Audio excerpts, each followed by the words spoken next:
Sorry to keep you waiting. I was waiting to talk to the last member of the delegation in the region. Good afternoon. Before I leave for North Carolina, which I'm going to do in a few minutes, I want to speak briefly about the terrible incident and accident that happened in Baltimore this morning. At about 1:30, a container ship struck the Francis Scott Key Bridge, which I've been over many, many times commuting from the state of Delaware in our train or by car. I've been in Baltimore Harbor many times. And the bridge collapsed, sending several people in vehicles into the water, into the river. And multiple U.S. Coast Guard units, which are stationed very nearby, thank God, were immediately deployed along with local emergency personnel. And the Coast Guard is leading the response at the port, where representatives from the Federal Highway Administration, the FBI, the Department of Transportation, the Army Corps of Engineers, as well as Maryland officials and Baltimore Police and Fire, are all working together to coordinate an emergency response. Officials at the scene estimate 8 people were unaccounted for still. Not still, were unaccounted for. That number might change. 2 have been rescued, 1 without injury, 1 in critical condition. And the search and rescue operation is continuing for all those remaining as we speak. I spoke with Governor Moore this morning, as well as the Mayor of Baltimore, the County Executive, both United States Senators and the Congressman. And my Secretary of Transportation is on the scene. I told them we're going to send all the federal resources they need as we respond to this emergency. I mean all the federal resources. And we're going to rebuild that port together. Everything so far indicates that this was a terrible accident.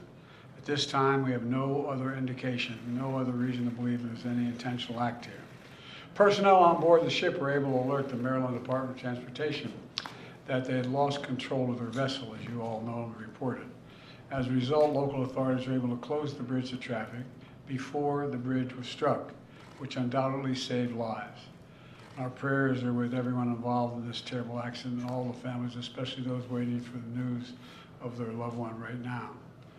I know every minute in that circumstance feels like a lifetime. You just don't know. It's just terrible.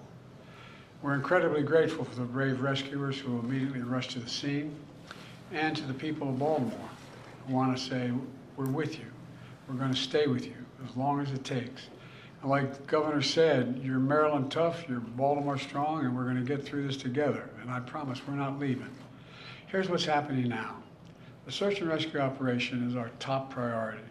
Ship traffic in the Port of Baltimore has been suspended until further notice, and we'll need to clear that channel before the ship traffic can resume. The Army Corps of Engineers is on the spot and is going to help lead this effort to clear the channel. The Port of Baltimore is one of the nation's largest shipping hubs, and I've been there a number of times as a senator and as a vice president. It handles a record amount of cargo last year. It's also the top port in America for both imports and exports of automobiles and light trucks. Around 850,000 vehicles go through that port every single year, and we're going to get it up and running again as soon as possible. 15,000 jobs depend on that port, and we're going to do everything we can to protect those jobs and help those workers. The bridge is also critical for travel, not just for Baltimore, but for the Northeast Corridor.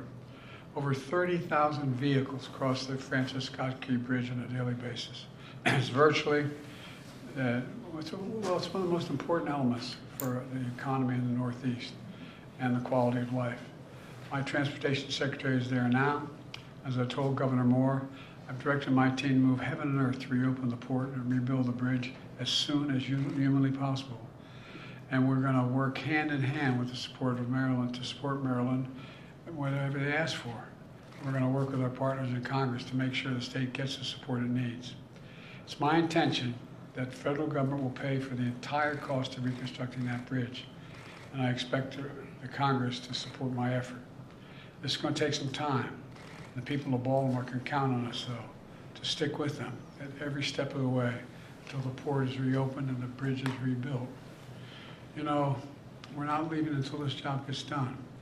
Not leaving until then. So I just want to say God bless everybody who got everyone harmed this morning and their families.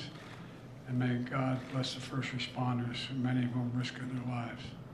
And the reason I'm not going to take a lot of questions, there's remaining issues that are open that we've got to determine what's going to happen in terms of the rescue mission and the like. But I'll Do you plan to go to Baltimore, sir? And if so, how quickly?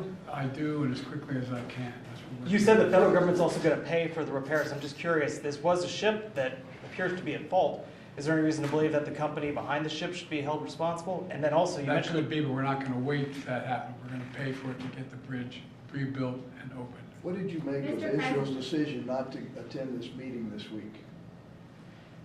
Oh, I don't want to get into that. Regarding Plenty of Rockwell. time to talk about Rob. You mentioned the port. Mr. The port. President, Can I ask about cars? About the port.